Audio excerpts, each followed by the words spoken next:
Hello they guys, నేను తౌసిఫ్ అహ్మద్, మీ IELTS trainer Warangal నుండి.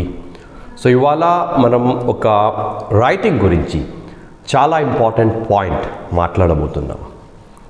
రైటింగ్లో especially task 1 and task 2 academic students ఎప్పుడైతే రాస్తారో మీరు గుర్తుపెట్టుకోవాల్సింది ఏంటంటే ఎఫెక్టివ్ పారాఫ్రేజింగ్. మీరు పారాఫ్రేజింగ్ సరిగ్గా చేయకుంటే డైరెక్ట్ క్వశ్చన్కే కాపీ పేస్ట్ చేస్తే that's not gun work in your favour. చాలామంది పిల్లలు ఏం చేస్తారంటే ఉన్న క్వశ్చన్కే మళ్ళీ అలానే రాసేస్తారు. సో నేను చాలా వర్డ్స్ చెప్తూ ఉంటాను చాలామంది స్టూడెంట్స్కి, అవి చాలా పనికొస్తాయి. చాలామందికి 6.5 వచ్చిన వాళ్ళకి 7 బ్యాండ్స్ వచ్చాయి ఐఎల్స్లో, ఎస్పెషల్లీ రైటింగ్లో. మనం గ్లోబల్ రైటింగ్ స్కోర్ ఐఎల్స్లో చూసుకుంటే it's not more than a band 6, because many institutions they don't want to teach students vocabulary, compound sentence formation, complex sentence formation, verbs, especially subject verb agreement ఒక చాలా important role play చేస్తుంది ఇక్కడ. చాలామంది peoples అని ఇప్పుడు కూడా peoples అని రాస్తారు, ఇట్స్ యాక్చువల్లీ పీపుల్.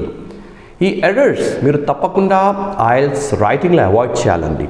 నిన్న I was testing few of my students, just telling them to write an introduction, and okay, few students were able to write, కానీ చాలా మంది స్టూడెంట్స్ సరిగా రాయకపోయారు కూడా, because it's very important for you to have some good exposure to English in order to get a band 7. And చాలా మంది ఒకటి అడిగేది ఏంటంటే, సార్ మా జనరల్ నాలెడ్జ్ ఇక్కడ పనికొస్తుందా? Well, general knowledge, yes, of course, it's going to contribute to your overall writing, because if you have more, logical ideas, you can write them, right? Imagine if you're just sticking to one point and just trying to explicate that, that's not going to work in your favor, right? దానికి rewriting అంటారు. మళ్ళీ ఉన్న పాయింట్కే మళ్ళీ అదే రాస్తారు. You're just writing the essay to meet the word count, not to give some detail, ideas, right? You're just rewriting that. So అలా రాసేటోళ్ళకి తక్కువ band score వస్తుంది.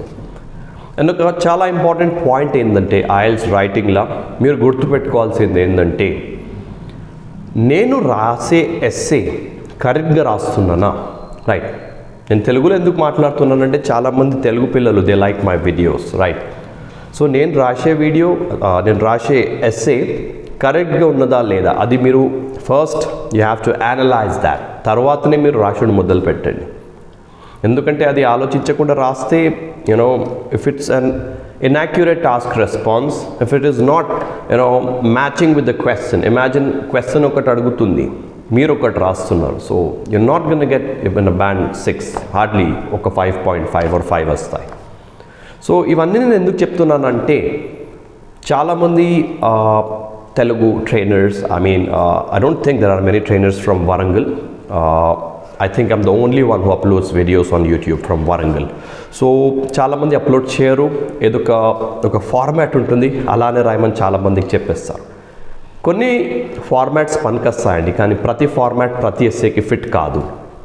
ఇమాజిన్ దట్ చాలామంది మొన్న ఒక అబ్బాయి చూశాను, వన్ ఆఫ్ ది కన్స్పీకియస్ వర్డ్కి మొత్తం he made it upside down.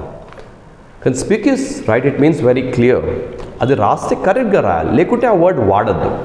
నేను ఎందుకు చెప్తున్నానంటే, vocabulary is definitely a good thing, because 25% of your writing score is for your vocabulary. కానీ వొకాబులరీ ఎక్కడ వాడాలా, ఎలా వాడాలా, ఇవి రెండు మీకు గుర్తుండాలి.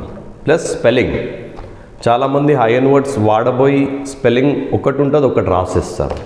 సరే, American and British English is a different scenario, రెండు కూడా యాక్సెప్ట్ అవుతాయి గ్రామాటికల్గా. కానీ ఒక హై అండ్ వర్డ్ మీరు చూస్ చేసేటప్పుడు చాలా జాగ్రత్తగా రాయాలి. All right.